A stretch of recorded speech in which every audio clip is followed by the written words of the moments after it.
Greetings, stranger. I apologize for disturbing your rest. I had to rouse you because I hear soft voices in the air singing gentle songs. I suspect there are harpies about.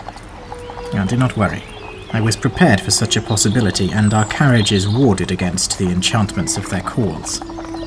Does it surprise you to learn that such creatures possess supernatural voices? Well, then perhaps this would be a good opportunity to educate you about the creatures as we pass beneath the protective shade of the Immonwood. It is strange to find ourselves so proximal to a harpy nest whilst travelling the main road, but it is a good example of why one can never be too careful on Kortos. It is truly a different world beyond Absalom's walls. By the time I am finished, we should be very close to Otari. So, why not prepare yourself for the next tour by learning about the third and final community of monstrous humanoids that found themselves stranded on Kortos after Viradni Voon's disastrous attempt to capture the city at the centre of the world all those years ago. Indeed, you can even enjoy their songs while you do. Their supernatural magics will have no effect on us here.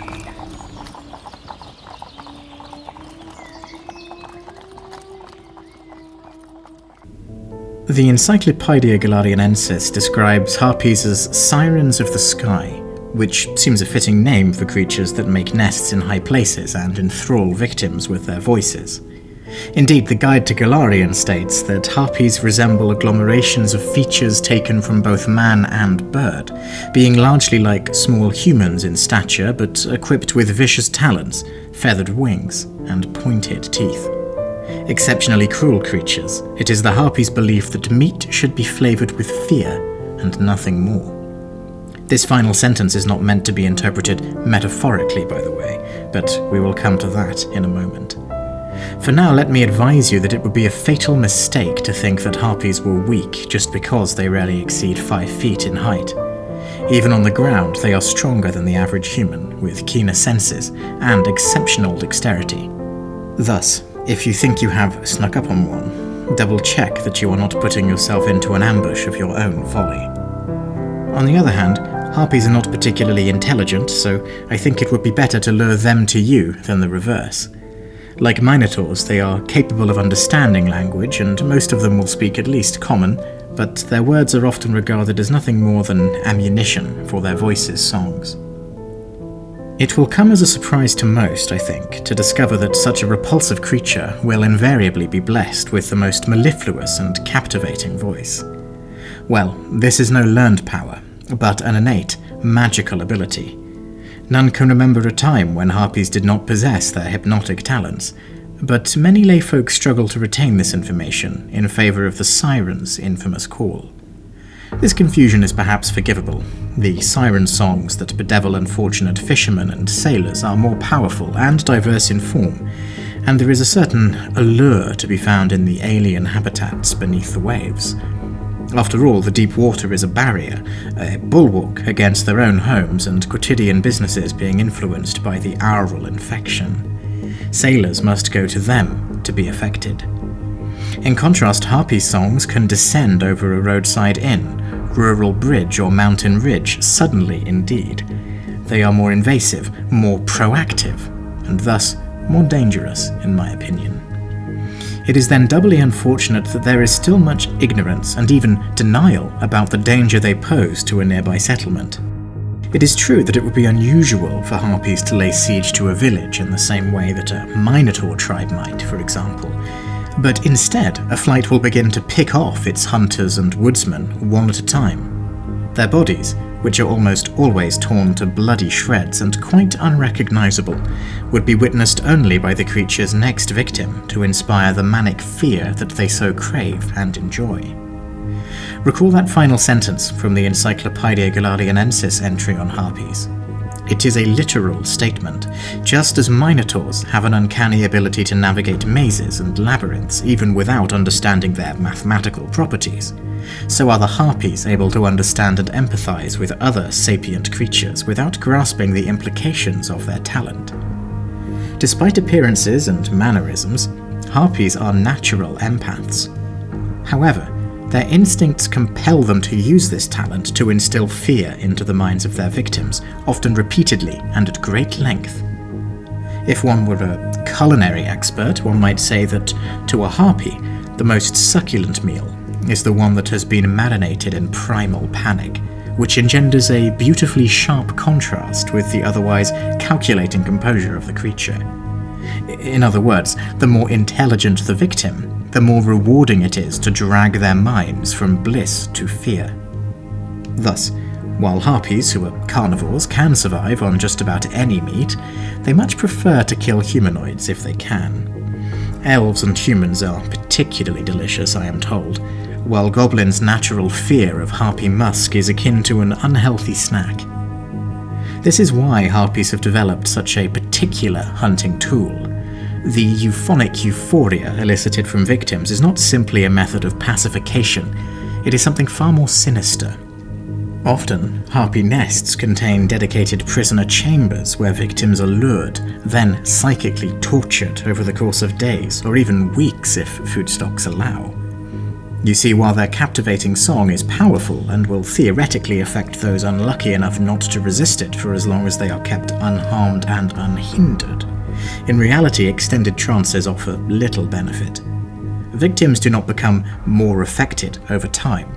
They either succumb to the song immediately or they do not, so the terror of regaining awareness after 6 seconds is as much the same as after 6 hours. Therefore, to the sadistic harpy, intent on inspiring as much panic as possible, it is better to bring the victim constantly in and out of awareness, injecting their flesh with fresh hormones each cycle. Unfortunately for the harpy, though, sapient creatures are quick to adapt to the song. After all, the fear response is not for nothing. Once someone has recovered, they are typically rendered immune for a day or so.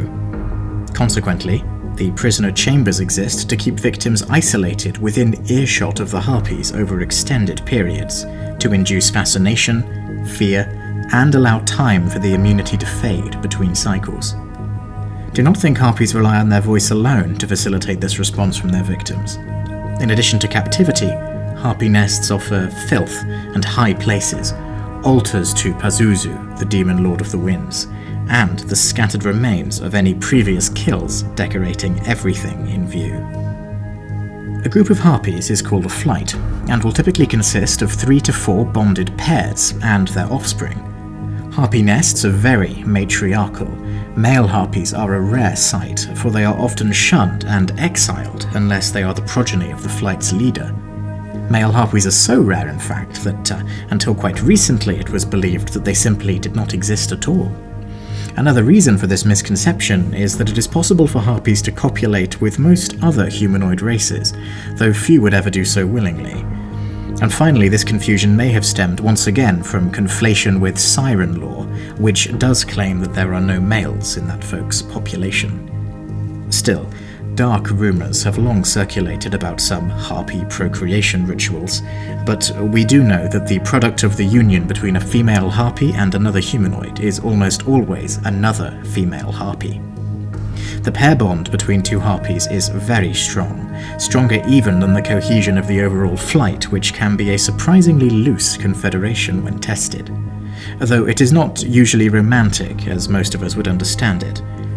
Rather, a harpy pair bonding is born from a sense of mutual respect and an instinct to raise young in conjunction with another of its type, and in this sense it can be seen as quite a narcissistic quality. The concept of a blood family is unfamiliar to most flights beyond parent and offspring, yet you will struggle to find a more resilient union than that of a harpy pair. A flight's leadership falls to the strongest female, who has no qualms about using her talons, teeth, and scavenged weapons with lethal force against challengers. Indeed, while a harpy can live to over 60 years of age, most are lucky to survive half this time before being killed by one of their kin in some deadly brawl. It is also not uncommon for the flight leader to be blessed with some form of magical talent. Harpies can be very charismatic and are well disposed to spells of sorceress or oracular origin.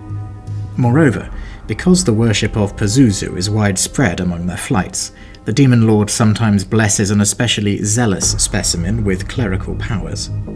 Given that his edicts include tempting others into sin and the exercising of malignant influence, A flight inspired by the King of the Wind demons can bring terrible wrath to an area. It is also well known that the Demon Lord enjoys possessing his worshippers, so you can never be sure if the Harpy you face at the nest's altar is truly itself, or merely a puppet of someone far more powerful. Despite everything, it is not too uncommon to encounter Harpies working alongside other creatures. Being rather simple-minded on most matters, they are sought by many evil beings as recruits and fodder for their own schemes. They are an especially tempting scapegoat for plans that demand blood and gore, for these are both expected from Harpy perpetrators. On the other hand, sometimes you will encounter Harpies as the leaders of a more diverse band. Remember that they are not fond of meat from creatures less intelligent than themselves, so they sometimes form fragile alliances with Ettins, ogres or trolls. But perhaps the most fearsome alliance can be found beneath our feet. Down in the Darklands, flights of Harpies nesting in the tall caverns which overlook even deeper terrains are known to take charge of another kind of monstrous humanoid called a dire corby. These are bulky birdmen who resemble crows with muscled arms in favour of wings, and they are utterly without fear, and thus taste horrible to a Harpy. So, instead of consuming their cousins, the Harpies of the Darklands put them to work as servants and bodyguards. Now perhaps you will one day be called on to deal with an emerging Harpy threat. They are most likely to make their nests in dangerous terrain close to human settlements, such as in the caves of a quagmire or high cliffs overlooking fertile valleys. Harpies are intolerant of extreme cold, so they are rarely spotted north of Varisia, but otherwise they roam from the north of Aveston down into the Mwangi Expanse, where it is said their feathers are beautifully coloured, like light off water. So, if you were commissioned to deal with a nest, what approach should you take? Well, the solution to an aural threat, be it from siren or Harpy, is rather obvious. You must be prepared to deafen yourself before a fight. For once the creatures realise that you are immune to their call, they are likely to flee and relocate their nest than stand and fight to the death. Harpies are most loyal to themselves and their partners, not to their homes, which can be detected by scent from miles away, even by a human if they have the misfortune of standing downwind to one. Once dispersed, the flight is unlikely to return. Nevertheless, extended combat with Harpies should be avoided if possible. They will use their flight to full advantage, striking with fast swoops and cutting arcs. They are masters of their terrain, especially close to their homes, and will always seek ways to use it against an assailant. Given the treacherous nature of their lairs, they are likely to find something to put to use against you with enough time. Harpies can also fashion crude traps like tripwires to guard key locations if resources and time allow. Finally, remember that they are empaths even for those immune to their voices. If they are keeping prisoners you have been sent to rescue, for example, there is nothing stopping them from enthralling them off cliffs to their doom. Why, they would enjoy pecking the splattered carcass clean after the battle, for its meat would surely then be imbued with the terror of falling from great height. Harpies detect phobias and fears, even if they do not fully comprehend them. Luckily, despite being dexterous avian creatures, Harpies are usually not familiar with ranged weaponry, or indeed with arms and armour at all. Some more experienced warriors among them may have scavenged the equipment from their victims, for they adore the baubles gifted to them after a feast, but few have the patience to master them. Therefore, it is unlikely that you will be riddled with arrows from afar, like you would be if you set foot into Centaur's sacred pastures, for example, and so skilled melee combatants with plugged ears stand the best chance of success when facing off against them. Finally, permit me to touch on the rarest Harpy breed of all, the one who has integrated into civilized society. There are a few examples in major settlements proximal to Harpy nests, Absalom being chief among them, who have welcomed exiled Harpies. After all, they are just as sentient and sapient as other humanoids. Still, it is a rarity that betides a city sparingly. Paradoxically, these Harpies are often male, having been evicted from their flights and through great effort reconciled themselves with the expectations of city folk. Indeed, Harpies who have integrated into settlements here on Kortos are often among the most meticulously hygienic people you will ever meet, because they are acutely aware of their ancestry's reputation for being, well, apathetic towards living in their own carrion and guano. I suspect they would make exceptional therapists, if you could bring yourself to be counselled by one. Well, stranger, there we are. The singing has faded into the background, and we are now but hours away from Otari. The Cairnlands lie behind us, and the Immenwood has given us protection from the harsh sun. I hope you have learned a thing or two about these fascinating creatures. I also hope that you never need to deal with one of their nests.